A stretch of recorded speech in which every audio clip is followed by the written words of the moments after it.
جیسے ہی تیسرا دن آتا ہے تمہاری قبر کی زندگی کا، جب 3 دن گزرتے ہیں تمہاری ناک کے ذریعے سے پیٹ کی چیزیں باہر آنے لگتی ہیں، ناک اور منہ سے نکلنے لگتی ہیں، اور 40 دن تو بہت دور کی بات ہے۔ جسموں کا خیال کرتے ہو؟ میں تمہیں بتاتا ہوں اس جسم کی حیثیت کیا ہے۔ یہ جو چمڑی ہے اس کی حیثیت کیا ہے، یہ جو گوشت پوست ہمارے جسموں پر ہے اس کی حیثیت کیا ہے پتہ ہے تمہیں؟ اس کو سجانے کے لیے عورتیں 2-2 گھنٹہ شیشے کے پاس کھڑے ہو کر میک اپ کرتی رہیں۔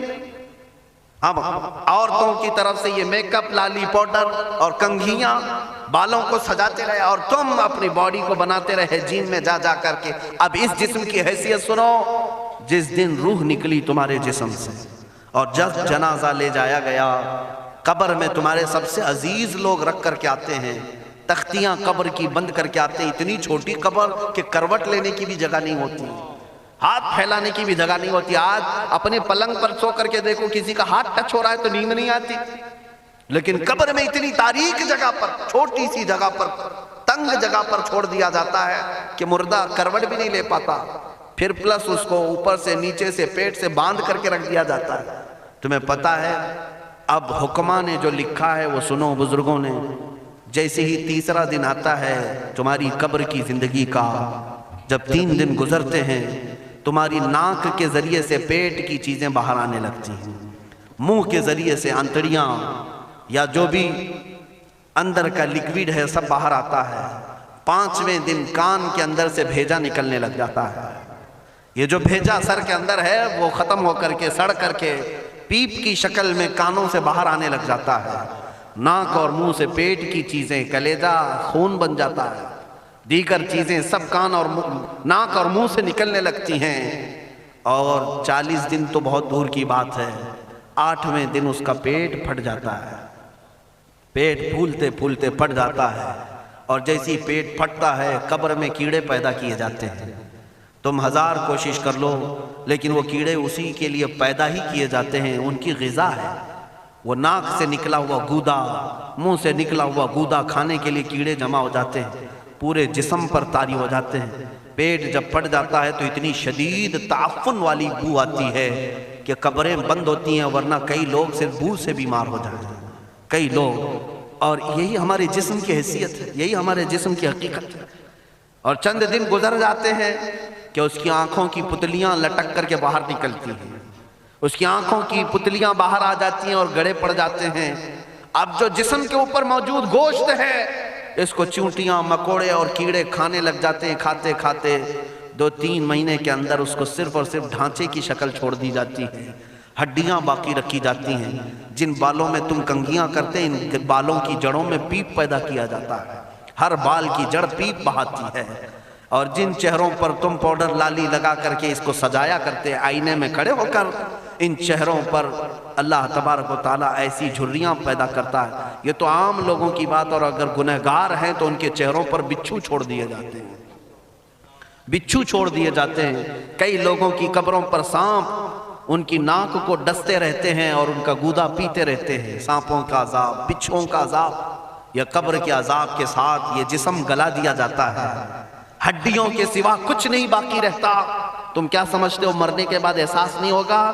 مرنے کے بعد ہر درد کا احساس دگنا کر دیا جائے گا۔ آج زندگی میں جتنا تمہیں چونٹی کاٹنے سے درد ہوتا ہے، مرنے کے بعد یہ درد 10 گنا زیادہ بڑھ جائے گا، تمہیں اور درد ہوگا، اور درد ہوگا۔ یہی جسم جو کیڑوں کی غذا بن گیا، کفن ختم ہو گیا، ہمارے جسم میں پیٹ کا گودا باہر آ گیا، آنکھوں سے کانوں سے ساری چیزیں لکوڈ ختم کر دی گئی، بھیجا کانوں سے بہہ کر کے نکل آیا، بچا کیا ہمارے پاس؟ جس جسم کو ہم سجاتے رہے، سنوارتے رہے، اس پر ہزاروں پیسے بہاتے رہے، یہ جسم 40 دن کے اندر کیڑوں کی غذا بن گیا، سب ختم ہو گیا۔ میرے عزیزو، ہر انسان کے جسم کے ساتھ قبر یہی کرتی ہے، قبر دباتی الگ ہے، کیڑوں کا عذاب الگ ہے، بچھوؤں کا عذاب الگ ہے، لیکن یہ سب کے لیے احکام نہیں۔ کچھ وہ بھی جنازے ہیں جب یہاں سے جاتے ہیں تو ہزاروں کی آنکھوں میں آنسو چھوڑ کر جاتے ہیں، ہزاروں کی دلوں کی دھڑکن بن کر کے جاتے ہیں۔ ان کے جنازے جب جاتے ہیں تو اللہ کے ملائکہ بھی، فرشتے بھی ان کے جنازے کو اٹھانے کے لیے زمین پر آتے ہیں۔ یہ کون لوگ ہیں؟ جو اپنے سینوں میں عشق مصطفیٰ کی شمع روشن کیے ہوئے تھے. جینا چاہتے تو مصطفیٰ کے لیے، مرنا چاہتے تو مصطفیٰ کے لیے. فاضل بریلوی نے کیا خوب کہا، لحد میں عشق رخ شہ کا داغ لے کے چلے، اندھیری رات سنی تھی چراغ لے کے چلے. جب قبر میں جاتا ہے ایک عاشق رسول، اسے رکھا جاتا ہے، کفن اس کا بھی ہے، جسم اس کا بھی ہے، لیکن فرشتوں سے بھی کہا جاتا ہے اسے آہستہ سے جگانا، محمد عربی کا غلام ہے، رسول پاک کا وفادار ہے. اور کیڑوں کا اس کے جسم کو کھانا تو دور کی بات، فرمایا گیا قیامت تک اس کے کفن کو بھی میلا ہونے نہیں دیا جاتا. نہ تمہاری آنکھ سے، نہ تمہارے ناک سے، نہ تمہارے چہرے سے کوئی گودا باہر آتا ہے، کچھ نہیں میرے عزیزو. جسم تر و تازہ سلامت رکھا جاتا ہے. 1000 سال کیا 10,000 سال گزر جائیں، حوادث زمانہ بھی آئیں، لیکن اس کی قبر میں اس کا جسم سلامت رکھا جاتا ہے. اب تمہارے ہاتھ میں فیصلہ ہے کون سا جسم بنانا چاہتے ہو، وہ جو کیڑوں کی غذا بن جائے، یا وہ جس پر فرشتے بھی اتر کر سلام بھیجیں. میں نے خود میرے مرشد گرامی کے جنازے میں حاضری تھی. حضور تاج الشریعہ بدر الطریقہ رحمت اللہ تعالی علیہ، جس مرد قلندر نے اپنی پوری زندگی عشق مصطفیٰ میں گزاری ہے. آج تم نعرے لگاتے ہو تاج الشریعہ تاج الشریعہ، ان کے شب و روز دیکھے تھے کبھی؟ ان کی صبح اور شامیں دیکھی تھی کبھی؟ بہت پیر ہوں گے جو باہر پیر ہوں گے، اندر پیر ہوں گے، لیکن تاج الشریعہ کو میں نے اندر بھی دیکھا ہے، باہر بھی دیکھا ہے. آنکھیں بند بھی ہوتی، آنکھوں سے اگر کوئی چیز نظر بھی نہیں آ رہی ہوتی، تب بھی اتنا خیال ہوتا کہ کہیں سطر تو نہ کھل گیا ہو، کہیں پائجامہ اوپر تو نہیں ہو گیا ہو. سونے کے حالت کی بات کر رہا ہوں، کوئی نہ ہو تب بھی یہ خیال باقی رہتا. کون سا ایسا دن گزرتا جب وہ دلائل الخیرات نہیں پڑھ رہے ہوتے، قصیدہ بردہ شریف نہ پڑھ رہے ہوتے. ہزاروں سفر کی مصروفیات کے باوجود حضور پاک کی محبت کے نغمات میں کوئی کمی نہیں آئی. لیکن میں آج آپ کو ایک بات بتا دوں، جب انتقال ہوا وہ جمعہ کی شام تھی، اور ہمارے مردوں کو 6 گھنٹے 10 گھنٹے میں ہم کو قبرستان سپرد کرنا پڑتا ہے. 12 گھنٹے رکھ دیں تب بھی فریج منگوانا پڑ جاتا ہے، اس کے بعد قبرستان کے حوالے کر دیں. میرے مرشد گرامی کے انتقال کے بعد 48 گھنٹے رکھے گئے تھے، 48 گھنٹے رکھے گئے، اور اس کے بعد جنازہ پاک کو غسل دے کر لایا گیا. یہ فقیر قادری جنازے کی گاڑی میں شریک رہا، حضرت کے قدم پکڑ کر کے میں قبر تک رہا. میں آپ کو صرف اس لیے یہ بات عرض کر رہا ہوں کہ جب گاڑی جنازے کی چلتی تھی، میں نے زندگی میں بھی حضرت کے ہاتھ پکڑ کر کے ادھر ادھر چلائے. حضرت کے ساتھ جب جانا ہوتا تو بازوؤں کو ہم تھامے ہوتے، ہم کیا چلاتے، ہمیں وہ خود چلا رہے ہوتے، لیکن یہ ہم برکت کے لیے پکڑے ہوتے. جو نرم و ملائم جسم تھا، میں نے وفات کے بعد جنازے میں کھڑا ہو کر کے دیکھا، قدموں کو پکڑ کر نہ نرمی میں کمی آئی، نہ ملائم ہونے میں کوئی کمی تھی. اور جب گاڑی آگے چلتی تھی،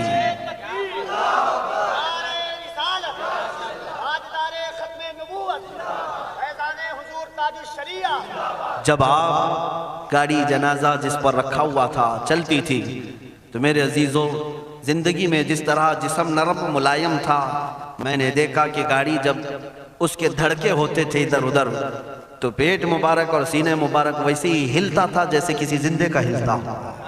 ہاتھ پر انگلی رکھے تو خون سرک جائے اور پھر اپنی جگہ پر آ جائے. یہ کوئی مبالغے کی بات نہیں کر رہا ہوں، یہ آنکھوں سے دیکھی ہوئی چیز ہے. اور قبر انور میں رکھنے کے بعد جب ان کے صاحبزادے اور داماد نکل کر کے آئے، تو تھوڑی دیر کے بعد ہم نے دیکھا کہ چہرہ خود بخود قبلے کی طرف تھا. ہم اپنے مردوں کو رکھواتے ہیں، لیکن اس عاشق رسول نے اپنا چہرہ پہلے سے قبلے کی طرف کر لیا. یہ کرامات کہیں یا زندگی کی حقیقت کہیں، حقیقی بات تو یہ ہے جو مصطفیٰ کی یاد میں جاتا ہے. اس نے کیا ہی خوب کہا شاعر کہ میرے جنازے پہ رونے والوں فریب میں ہو بغور دیکھو، میرے جنازے پہ رونے والوں فریب میں ہو بغور دیکھو، مرا نہیں ہوں غم نبی میں لباس ہستی بدل گیا. ہاں، مرا نہیں ہوں غم نبی میں لباس ہستی بدل گیا ہوں. ان عاشقوں کا حال یہی ہوتا ہے کہ یہ مر بھی جاتے ہیں، انتقال کر بھی جاتے ہیں، تو بس لباس بدلتا ہے، لیکن زندگی پہلے سے اور بلند ہوتی ہے. عزیزان گرامی تمہیں اسی بات پر میں لانا چاہتا ہوں، کون سی زندگی گزارنا چاہو گے؟ کون سی زندگی؟ یا عیاشوں کی، یا نچنیوں کی، یا مجرا کرنے والوں کی، ان ظالموں کی جو جہنم کی طرف تمہیں لے جانے کے لیے تیار بیٹھے ہیں؟ چند دنوں کی عیاشی ہے، تم گانے گا کر اچھل کود کر کے اپنے نفس کو تو راضی کر سکتے ہو، لیکن رب ذوالجلال کی رضا کبھی نہیں لے سکتے۔ آج تم دنیا میں فلموں کی زندگی جی کر کے تھوڑی دیر کی خوشی تو حاصل کر سکتے ہو، لیکن قبر کی راحت کبھی نہیں لا سکتے، قبر کا سکون کبھی نہیں لا سکتے۔ قبر میں اگر سکون چاہیے تو صرف ہمارے سینوں کو ادھر حوالے کرنا ہوگا، مصطفیٰ کریم کے حوالے کرو۔ اب اپنی زندگی کو بدلنے کا وقت آ گیا۔ اے میرے عزیزو، ناموس رسالت کی حفاظت یہی ہے کہ حضور کے اخلاق کی پہلے حفاظت کی جائے، حضور کی سنتوں کی حفاظت کی جائے، حضور پاک کے نام پاک کی حفاظت کی جائے، ان کی تعلیمات، ان کے احادیث کی حفاظت کی جائے۔ جس طرح صحابہ کرام نے اپنی جانیں قربان کر کے حضور کی عزت کی حفاظت کی ہے، آج وقت آیا ہے ان ظالموں کی طرف نہ دیکھنا، یہ بھونک بھونک کر کے تمہیں جگا رہے ہیں، بیدار کر رہے ہیں۔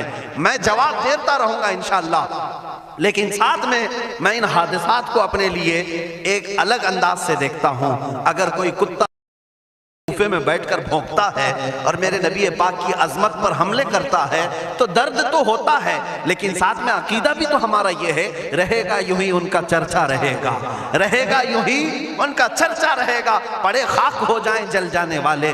یا رسول اللہ تو گھٹائے سے کسی کے نہ گھٹا ہے نہ گھٹے گا، جب بڑھائے تجھے اللہ تعالیٰ تیرا، مٹ گئے مٹتے ہیں مٹ جائیں گے آدھا تیرے، نہ مٹا ہے نہ مٹے گا کبھی چرچا تیرا۔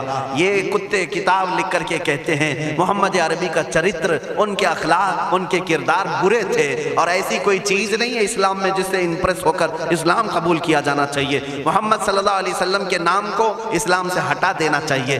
ان ظالموں کو میں جواب دینا چاہتا ہوں، اے مسلمانوں، یہ تمہیں جگانے کے لیے آ رہے ہیں، یہ تمہیں بیدار کرنا چاہ رہے ہیں۔ اب اٹھو اور یہ بتاؤ تم کہاں کہاں سے میرے نبی کو مٹاؤ گے، کہاں کہاں سے؟ ارے ہمارے گھروں میں بچوں کی ولادت بھی ہوتی ہے، کان میں اگر ہم اللہ کا نام لیتے ہیں تو ساتھ میں محمد کا بھی نام ہے۔ ہمارے بچے جس دن اس دنیا میں آتے ہیں، اذان ان کے کانوں میں دی جاتی ہے تو اللہ کے نام کے ساتھ محمد کا نام بھی آتا ہی ہے۔ ہماری اذانیں، ہمارے نماز کو بلانے والی آوازیں، تم کیا مٹا پاؤ گے محمد عربی کے نام کو؟ یہ ہزاروں نہیں کروڑوں اذانیں بار بار دن میں دے دے کر کے یہ بتاتی ہیں کہ تم واللہ محمد عربی صلی اللہ علیہ وسلم کا ذکر تم کبھی الگ نہیں کر سکو گے۔ ذکر خدا جو ان سے جدا چاہو نجدی ہو، واللہ ذکر حق نہیں کنجی سقر کی ہے۔ حضور پاک کا نام کہاں سے ہٹاؤ گے؟ اذانوں سے ہٹاؤ گے، اقامت سے ہٹاؤ گے، نمازوں سے ہٹاؤ گے؟ بلکہ اقبال نے کیا ہی خوب کہا تھا، دشت میں دامن کوہسار میں میدان میں ہے۔ کہاں ہے یہ نام؟ دشت میں دامن کوہسار میں میدان میں محمد ہے، بحر میں موج کی آغوش میں طوفان میں محمد ہے، چین کے شہر مراکش کے بیابان میں محمد ہے، اور پوشیدہ ہر مسلمان کے ایمان میں محمد ہے۔ میں نے یہ تبدیل کر کے اسی لیے پڑھا ہے کہ ہر جگہ محمد ہے۔ رسول پاک صلی اللہ علیہ وسلم کو تم کہاں سے ہٹاؤ گے؟ ہمارے کروڑوں کی زندگیاں اس نام پاک پر قربان، اس نام پاک پر قربان۔ ان ظالموں کو یہ بات بتا دینا، اس نام پاک پر اللہ نے نقطہ تک نہیں رکھا ہے۔ محمد عربی صلی اللہ علیہ وسلم کے نام پاک پر نقطہ تک نہیں، عیب تو بہت دور کی بات ہے۔ اور مٹانے کی بات کرتے ہو، مٹانے کے لیے تم اس کا ایک لفظ تک نہیں مٹا پاؤ گے۔ محمد عربی اس عظیم ہستی کا نام ہے جس کی جڑیں تحت الثری میں ہیں، جس کی شاخیں اوج ثریا پر ہیں۔ حضور پاک صلی اللہ علیہ وسلم کو اللہ نے رفعنا لک ذکرک کہہ کر کے بلند فرما دیا ہے۔ کسی کے گھٹانے سے حضور کا نام کبھی نہیں گھٹے گا۔